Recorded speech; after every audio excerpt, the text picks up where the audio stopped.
नमस्कार, दिन भर की बड़ी खबरों में आपका स्वागत है। मैं हूं आराधना। आज इस बुलेटिन में बात होगी जंग के बीच ईरान की हिट लिस्ट में आए डोनाल्ड ट्रंप की, जंतर मंतर पर युवाओं के प्रोटेस्ट में हुए बवाल की,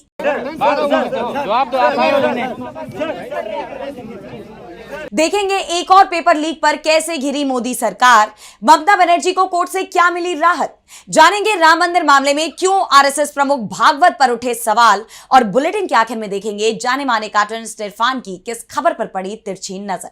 लेकिन दिन भर की तमाम बड़ी खबरों से पहले एक नजर आज की सुर्खियों पर।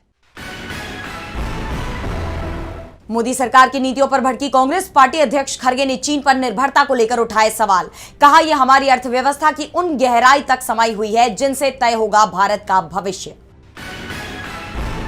मणिपुर में मैतेई कुकी जातीय हिंसा के बीच खुला नया मोर्चा, अब नगा कुकी में छिड़ा संघर्ष, असम राइफल्स बनी निशाना, असम राइफल्स पर कुकी समुदाय के प्रति नरमी का आरोप। महाराष्ट्र में यूसीसी लागू करने की तैयारी, पूर्व सुप्रीम कोर्ट जज रंजना देसाई की अध्यक्षता में बनी समिति, सीएम फडणवीस ने विधानसभा में की घोषणा। पीएम मोदी ने मेलबर्न में भारतीयों को किया संबोधित, कहा यहां आकर हैट्रिक लगाई, ऑस्ट्रेलिया और भारत में हुई यूरेनियम डील परमाणु ऊर्जा हथियारों के लिए जरूरी।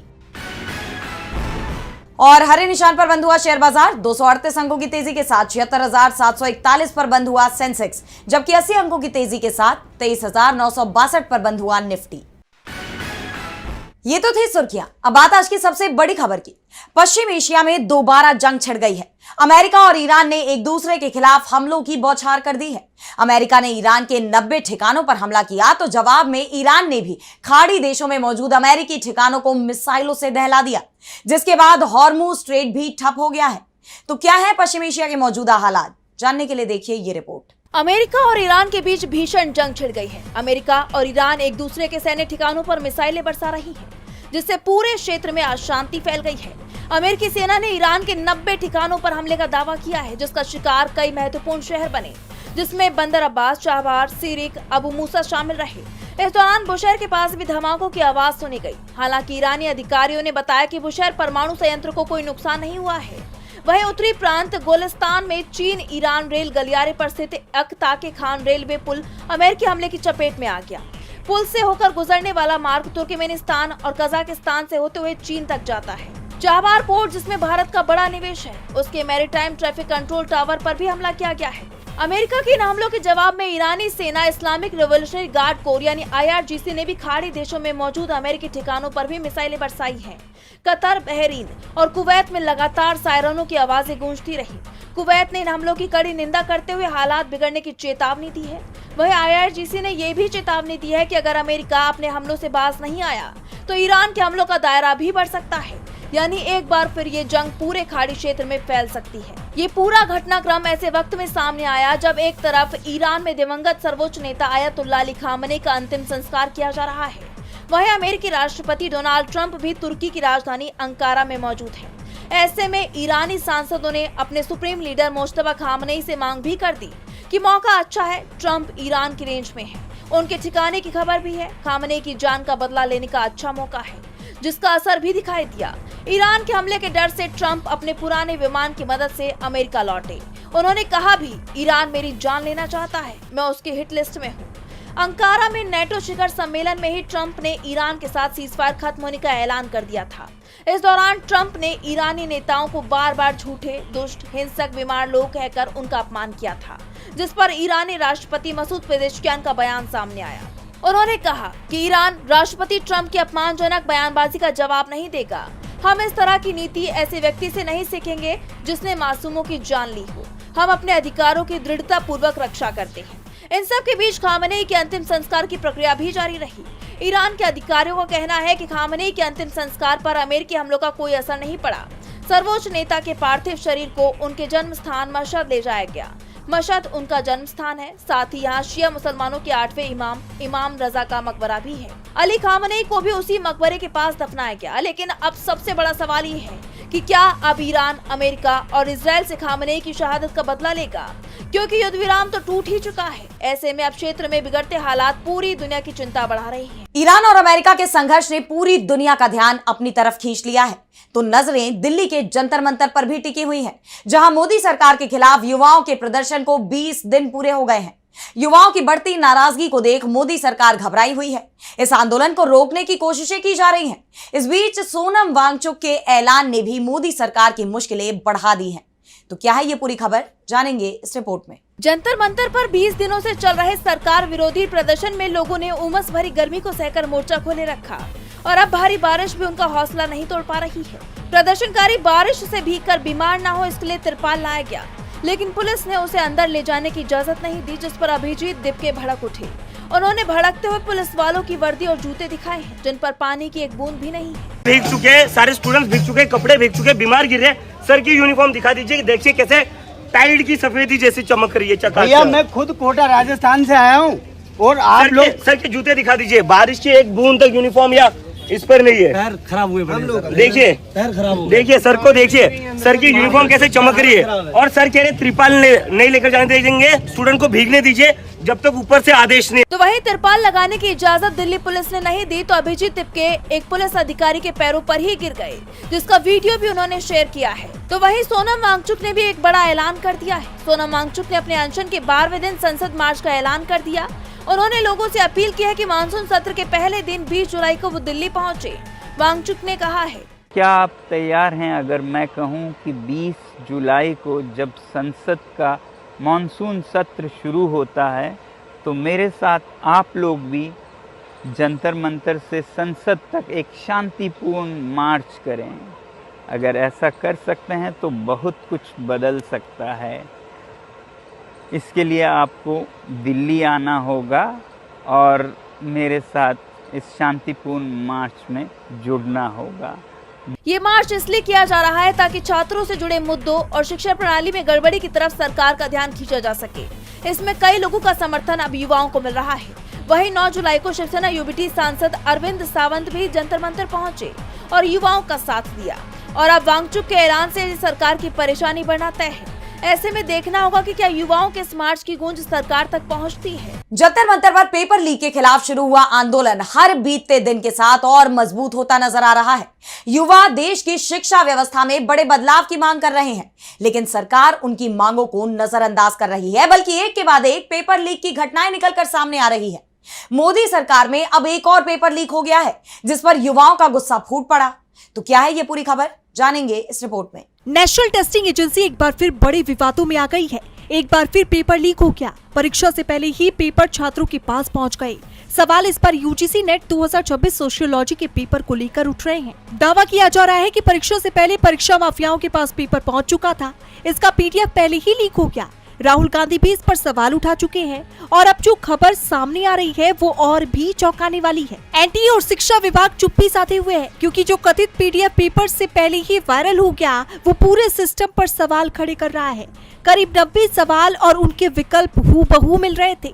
छात्रों का दावा है कि पीडीएफ का मेटा डेटा परीक्षा वाले दिन सुबह का बताया जा रहा है, जबकि परीक्षा दोपहर में आयोजित हुई थी। पेपर को 2 से 3 लाख रुपए में बेचा गया। कई राज्यों के छात्रों को परीक्षा में बैठने से पहले ही इन लीक हुए सवालों के जरिए कोचिंग दी गई थी। एक एक सवाल हल करके बताया गया, सही विकल्प क्या है याद करवाया गया और छात्र कोचिंग से सीधे पेपर देने पहुंच गए। सबसे बड़ी बात तो ये है कि इस कथित पेपर लीक में इस सवाल का पूरा रेफरेंस भी दिया गया है। सवाल कहां से लिया गया, सोर्स बुक, लेखक का नाम, पब्लिकेशन का साल, पब्लिशर का नाम, सब कुछ दिया गया है। यहाँ तक कि सवाल किस पेज से उठाया गया है ये भी बताया गया है। हर सवाल के सामने उसका उत्तर भी बताया गया है। यानी सवाल आसान है, मुश्किल है या औसत दर्ज का है, ये सभी बताया गया है। जो जानकारी इस पर सामने आई वो इतनी गोपनीय होती है कि इसके बारे में सिर्फ एनटीए के पेपर सेटिंग पैनल के सदस्य को ही पता होता है। ऐसे में अब छात्रों का ये सवाल है कि जो कथित पीडीएफ वायरल हो रही है, एनटीए उसकी असली परीक्षा पेपर से मिलान करे, एक स्वतंत्र डिजिटल फॉरेंसिक जांच कराए और जो नतीजा सामने आए वो सार्वजनिक किया जाए। छात्र सवाल कर रहे हैं, सरकार ने चुप्पी साध ली है। एनटीए की तरफ से भी जवाब नहीं दिया जा रहा है। सबसे बड़ी बात तो ये है कि ये पेपर कंप्यूटर बेस्ड टेस्ट यानी सीबीटी मोड में था। इस साल जब नीट का पेपर लीक हुआ तब सरकार की तरफ से दावा किया गया कि 2027 से नीट का पेपर सीबीटी मोड में आयोजित होगा, फिर पेपर लीक की समस्या खत्म हो जाएगी। लेकिन यूजीसी नेट का पेपर भी सीबीटी मोड में ही हुआ था। सरकार और एनटीए उसे लीक होने से नहीं रोक पाए। तो फिर नीट के पेपर को एक बार फिर लीक होने से कैसे रोक पाएंगे? और सबसे बड़ा सवाल इस बार ये भी है कि एनटीए और शिक्षा मंत्री धर्मेंद्र प्रधान अपनी जिम्मेदारियों से पल्ला झाड़ लेंगे क्या? एक और पेपर लीक हो गया। एनटीए और धर्मेंद्र प्रधान सवालों में है। विपक्ष और छात्र सवाल कर रहे हैं, लेकिन सरकार जवाब नहीं दे रही, बस विरोधी दलों पर एक्शन लेती दिखाई दे रही है। पश्चिम बंगाल में ममता बनर्जी के करीबियों पर कार्रवाइयां चल रही हैं। यहां तक कि टीएमसी के खाते भी सील कर दिए गए। लेकिन अब टीएमसी चीफ ममता बनर्जी को हाईकोर्ट में बड़ी जीत मिली है। तो क्या फैसला दिया है कोर्ट ने, जिसे ममता गुट बता रहा असली टीएमसी की जीत? जानने के लिए देखिए ये रिपोर्ट। पश्चिम बंगाल की सियासत में जारी उथल पुथल के बीच तृणमूल कांग्रेस और ममता बनर्जी को कलकत्ता हाई कोर्ट से बड़ी राहत मिली है। कोर्ट ने टीएमसी को रोजमर्रा के खर्चों के लिए अपने बैंक खातों को ऑपरेट करने की इजाजत दे दी है। हालांकि पार्टी इन खातों का संचालन स्वतंत्र रूप से नहीं कर सकेगी। कोर्ट के आदेश के मुताबिक बैंक खातों से होने वाले लेन देन पर अदालत के नियुक्त विशेष अधिकारी की कड़ी निगरानी होगी। सुनवाई के दौरान हाईकोर्ट ने खातों को फ्रीज करने के लिए पेश किए गए आधार और पुलिस की कार्रवाई पर सवाल उठाए। कोर्ट ने कहा कि खातों पर रोक लगाने के समर्थन में दिखाए गए सबूत संतोषजनक नहीं है। कोर्ट ने यह भी टिप्पणी की कि जांच एजेंसियां अब तक अपने दावों के समर्थन में पर्याप्त साक्ष्य पेश नहीं कर पाई हैं। दरअसल टीएमसी से जुड़े कथित फंड मामले में हाल ही में ईडी ने बड़ी कार्रवाई की थी। करीब 440 करोड़ रुपए से जुड़े बैंक खातों की जांच शुरू की गई और कई ठिकानों पर छापेमारी की गई। जांच के दायरे में एक निजी एविएशन कंपनी का कार्यालय भी शामिल बताया गया था। ईडी की कार्रवाई को लेकर टीएमसी लगातार बीजेपी पर राजनीतिक बदले की भावना से जांच एजेंसियों के इस्तेमाल का आरोप लगा रही थी।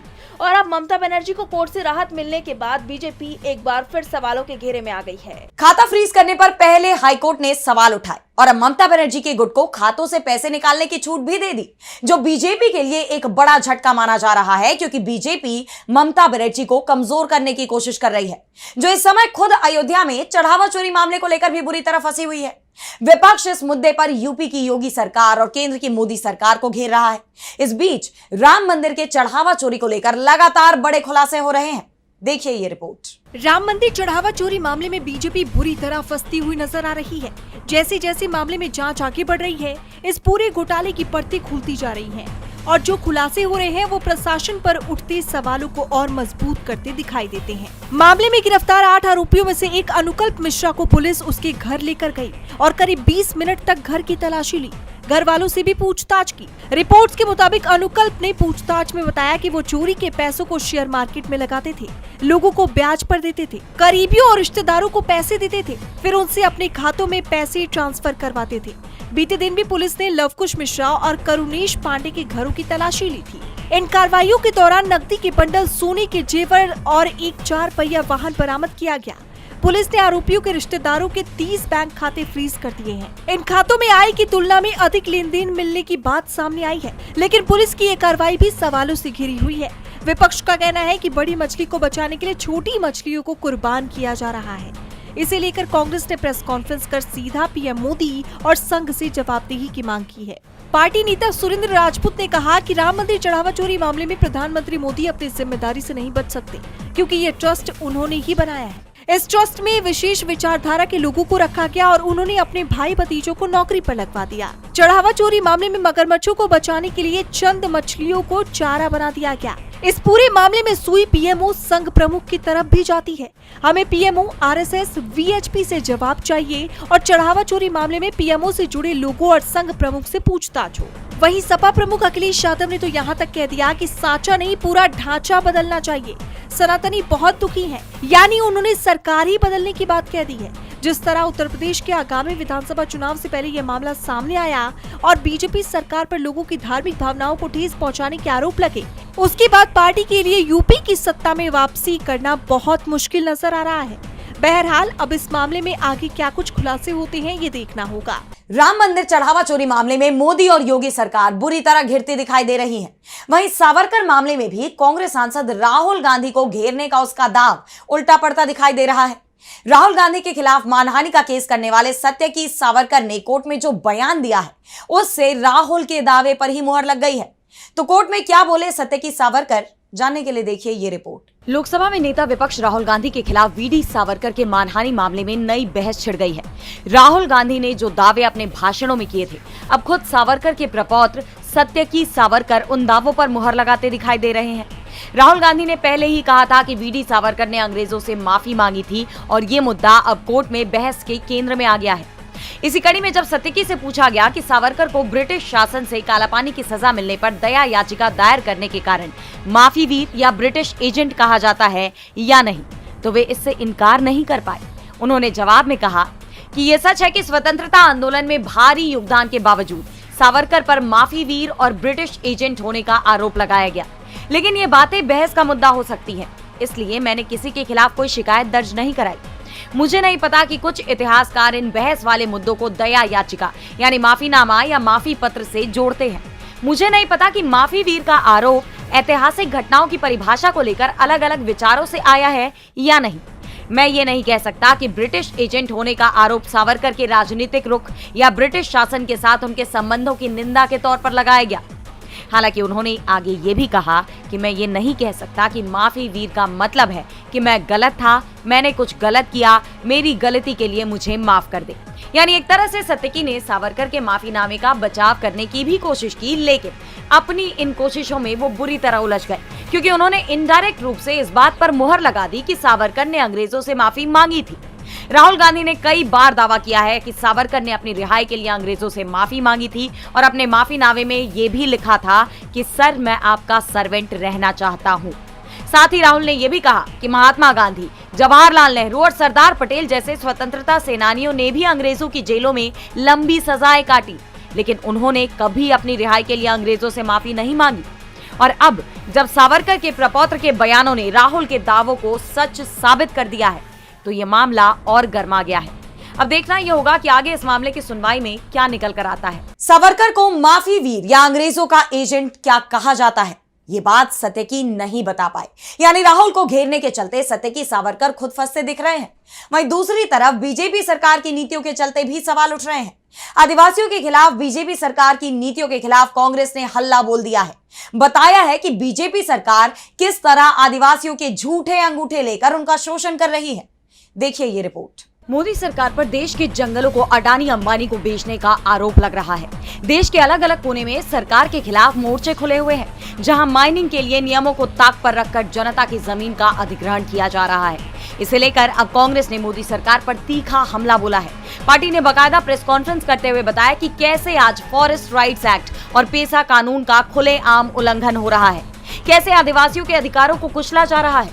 इस दौरान कांग्रेस नेता के राजू ने कहा कि बीजेपी के पिछले 12 साल के शासन में हमने तथाकथित विकास के नाम पर आदिवासी समुदायों के खिलाफ सरकार द्वारा छेड़ी गई जंग की विनाशकारी सच्चाई देखी है। जब आदिवासी शांतिपूर्ण ढंग से विरोध करते हैं तो बीजेपी सरकार पुलिस और प्रशासन का इस्तेमाल कर उनकी आवाज दबा देती है। बीजेपी ने आदिवासी समुदायों के संवैधानिक अधिकारों के बजाय अपने कॉर्पोरेट दोस्तों का साथ देना चुना है।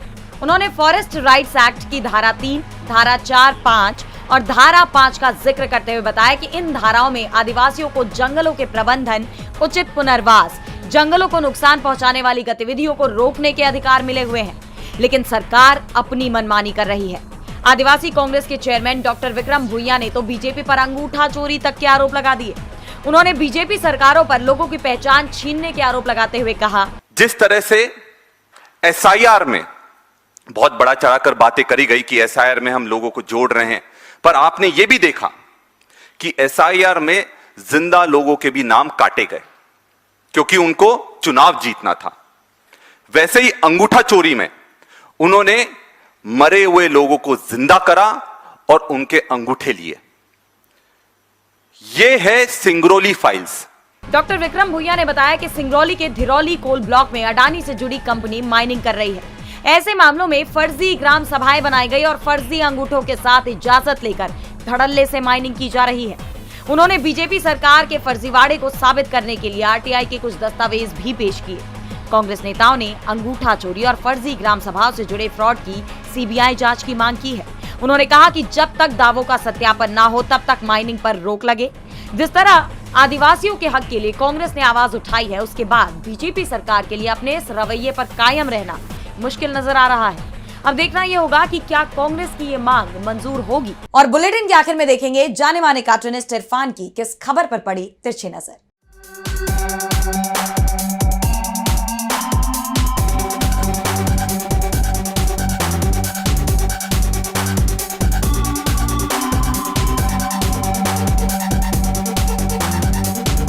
पीएम नरेंद्र मोदी इन दिनों देश की धूम विदेशों में मचा रहे हैं, ये तो पूरी तरह से कहा नहीं जा सकता, लेकिन वो काफ़ी कुछ ऐसा कर रहे हैं जिससे उनको संतोष मिलता है। कहा यह जाता है कि जब भी राष्ट्राध्यक्ष जाता है तो अपने देश के लिए रोजगार, निवेश, व्यापार और शिक्षा, चिकित्सा, इस तरह के क्षेत्रों के अंदर कुछ ना कुछ बड़ी बड़ी सौगातें लेकर आता है। लेकिन हमारे यहाँ से तो सिर्फ जाता ही जाता है, ऐसा लगता है सिर्फ कुछ मित्रों का ही फ़ायदा इसमें हो जाता है। जनता के लिए क्या आता है? जनता के लिए आते हैं सर्वोच्च सम्मान, तमगे कई तरह के, तो इनसे क्या देश को कुछ फ़ायदा होने वाला है? ये सवाल तो आखिर बनता ही है।